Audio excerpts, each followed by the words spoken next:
was traveling with other friends to sample Mexico City's best restaurants. Mirutenko was shot at a Mexican restaurant in an upscale neighborhood over the weekend. Police say the gunmen were aiming for a bouncer inside the restaurant, but hit Mirutenko as she was leaving. Her family says she had just told them how safe she felt there. Probably been there at least 30 times.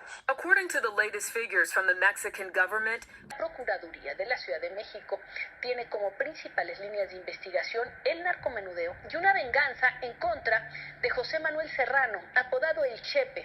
Es un conocido cadenero de centros nocturnos, tanto en la Ciudad de México como en Acapulco.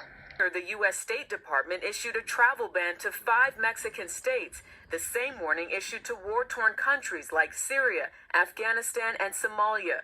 Popular tourist destinations Ixtapa and Acapulco are in those do-not-travel zones. The government also warns tourists to exercise increased caution when visiting Cancun, Cozumel, Playa del Carmen, and Mexico City. There's many tips I can give you guys on how to be safe in Mexico, but at the end of the day, this is the best way to be the safest. That the American story only focuses on her, and the Mexican stories and news only focuses on him, so I'll be breaking down both. Her first year anniversary of her marriage, and she was going to different restaurants in Mexico City. Mexico City is home to some of the best restaurants in the world, so she was trying different cuisines, and she was in actually upscale neighborhood of Mexico, and an upscale restaurant where he was either entering or also leaving. I'm not sure about that, but they were both outside or near the exit when they both got shot. Motorcycle rolled by, so it was like a drive-by hit. He got shot 5 times. She got shot, I'm not sure how many times, but she died instantly. Also really show a picture of her. So, it's a common thing in Mexico that crime scene photos are shown in newspapers. So if somebody gets killed, you will always somehow have access to photos of bodies and things like that. It's a very unfortunate incident, but she felt safe. But it was a safe area. A lot of people were there. She obviously, and neither did her husband, expect something like this to happen.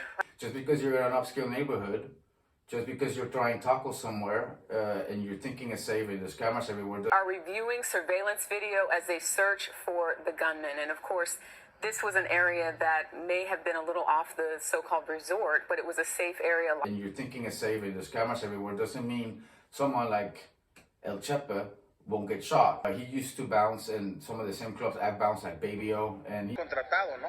Las discotecas de más renombre en Acapulco como Baby O. He bounced in a lot more other clubs. I mean, the big clubs I bounced was only Baby O and Alebrije for a reason, because a lot of these other upscale clubs tend to do shady things that I don't want to get involved in. I'll touch those topics in a different video though, but he worked in some of those clubs.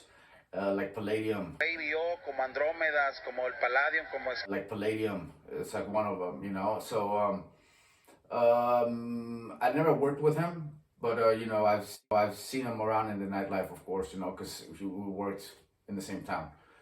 And Tiene 5 impactos en tórax, antebrazo y piernas.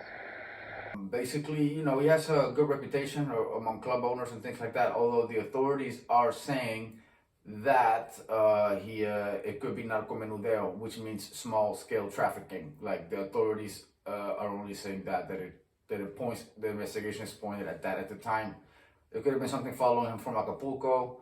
It could have been over some girl he was dating or having something with that maybe is involved with someone else who's dangerous. It could in fact be what the media is saying or what the authorities are saying. Who knows? It could be so many things when you're in that lifestyle, especially in Mexico, especially when you're in that lifestyle that long, like he's been. Her family, of course, is very upset, and they talk about how safe she felt and how it was a country she loved visiting. She's been there. She was actually a customer of Mexico. She used to go on a regular basis. So, imagine how many times she went and didn't tell other people it was safe, and then she ended up shot. So it's you gotta keep a lookout. You never know if the person next to you might get shot. Keep in mind, upscale places are the places that people frequent that might be involved in drug lords, etc. Don't take my word for it. Don't take my word for it. The owner himself has said this. ¿El crimen organizado o no? Pues mira, era parte de la clientela también. Es decir, si había gente del crimen organizado o no, pues era parte de la clientela y también iba a divertirse como cualquier otra persona. De ser parte del cartel. ¿Cómo te llamas? la Barbie. Por los contrarios. Upscale places are the places that people frequent that might be involved in this kind of lifestyle. So that's just a thing to think about when you're over there, you know? Things to look out for, you know? People with fanny packs, people wearing man bags, groups of men together. Even if you see, like, for example, like a lady dressed nicely that goes into an upscale place, maybe a Starbucks to get her coffee, and she rolls up with some bodyguards. She might be in the government or whatever, but still, that doesn't mean that she might not be a target. And if you're sitting next to her or you're ordering and you're standing next to her, you might want to just get out of the way, is what I'm saying. When you see these kind of things, you see people that obviously have bodyguards with them, left, right, people looking everywhere, you need to, like, keep your distance or go somewhere else, you know, basically. Because even in upscale places, you will have these things. Just keep a lookout for that. Because, you know, when people are armed, they either tend to wear something over their pants to conceal their guns, or they straight up have big man bags or fanny packs on them where they keep their guns. And if you see multiple people like this that look like they're too confident for their own good, but while at the same time being very aware of the surroundings, yeah, you better off getting the hell out of there, because you never know if something might happen or not. You know? That said, there's no way they could have seen it coming, of course. You know, they're walking out, they're having a good time, and all of a sudden, the shots go off, you know, because they're aiming at him. Like I said, I'm not sure if he was leaving with them or if he was coming in, because, you know, in the American news, they say he was leaving. In the Mexican news, they say he was coming in. So there's no way you can know that, but more than likely, he was going in, I think. More than likely, you know. They drove by as he was going in. You know, it's not likely that they were waiting for him and then, you know, drove by. It could have been, though. You never know. Either one could have been the case. Either way, she was in the way. And that's why she got hit, you know. Yeah, it happens a lot over there with motorcycles. It's a very common thing. So keep a lookout for that too. You know, usually with motorcycles, they will always have a revolver. There's a reason for that, because revolvers don't jam. So it's like a for sure, you're you know, the hit's gonna go through. Unlike these amateurs here in Holland, you know, where their guns jam. It's like if it's a revolver, it won't jam. So if you see motorcycles with two guys with helmets, keep a lookout for that, you know? Keep a lookout for revolvers, because then usually that comes with a revolver being pointed. Not a AK, not a big ass gun, like a lot of people might be expecting that. You might be looking out for big Hummers or big trucks, right, with big guns. That's not how it goes when they're going for somebody like El Chepe. El Chepe, for example, he's a bouncer, so I'm pretty sure he was not armed. So they know that. They know he's not armed. They know he can fight probably, but this is why rolling by with a motorcycle with two guys in it and a revolver is sufficient. You don't need to make like a whole scene where you're having professional hitmen with long weapons doing the job. It's sufficient to have some amateur/professionals do the job, right? Because when it's two, it doesn't qualify as organized crime. In Mexico standards, for the law in Mexico, Mexican standards, it needs to be 3 people or more, and then automatically it's considered organized crime. Like, for example, Babio. If you guys haven't seen my video on the burning of Babio, recently the club that we both worked at was burned. It was burned a few months ago, and the president was saying, atribuir a la delincuencia organizada sin pruebas.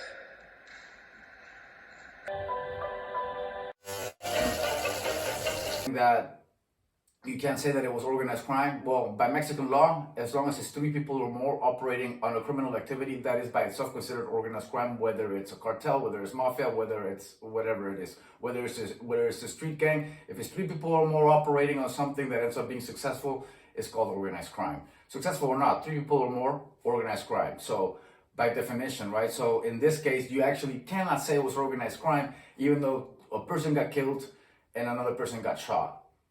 You actually, in this case, you could actually legally say, we don't know if it was organized crime or not, because it was only 2 people that they know of. So as soon as you add a 3rd person into the equation, then automatically it's organized crime by Mexican law. Artículo 16 de la Constitución Política de los Estados Unidos Mexicanos establece: por delincuencia organizada se entiende una organización de hecho de 3 o más personas para cometer delitos en forma permanente o reiterada en los términos de la ley de la materia. We'll finish it with this. You know, there's many tips I can give you guys on how to be safe in Mexico, but at the end of the day, this is the best way to be the safest, in my opinion. The best way to be the safest is if you're going there, I'm assuming you have a bit of money. I'm assuming you're going to spend, I don't know how much how much do you guys spend when you go out at night? You're at least gonna spend, I'm assuming, more than $50, right? More than $100 you're gonna spend when you go out at night. So best way to stay safe, hire a goddamn bodyguard. They're only 500 pesos to 1,000 pesos a day or a night.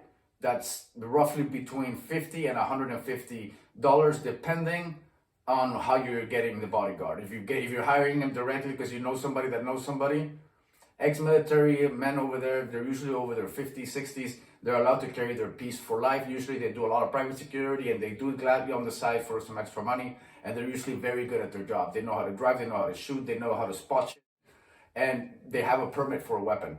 So that will be the safest way to go out, guys. Really, seriously though. Have somebody with you, and when people see that you have a person with you with a fanny pack that's armed, people will stay away from you. And you guys don't have nothing to fear because you're just going there visiting. So this will be the safest way to walk around there. I myself do it that way, but the thing is, I did that work. So what I do is I just carry a fanny pack myself. And when people ask me what I do for a living, I just tell them I'm a bodyguard, I'm security, which I am. So that's the way I keep myself safe. So the best way, I think, in a way, is to have someone like that with you that speaks the language, that shows you around. The advantage is they can drive you, they can show you around. Like if you rent a car, you can use them as taxi, you can use them as bodyguard, you can use them for everything, really. It guarantees your safety, and it's not expensive. I mean, you're gonna spend a lot more on other things anyway. So I think safety is important. I think people should hire security more when they're over there. People underestimate that it's not that expensive. Anyways, till the next video, guys. Catch you later. I want everyone to remember Tatiana for her smile, her liveliness, her optimism and adventurous spirit. To me, she is who I aspire to be as a person with everything I do. And I don't know what I'll do without her.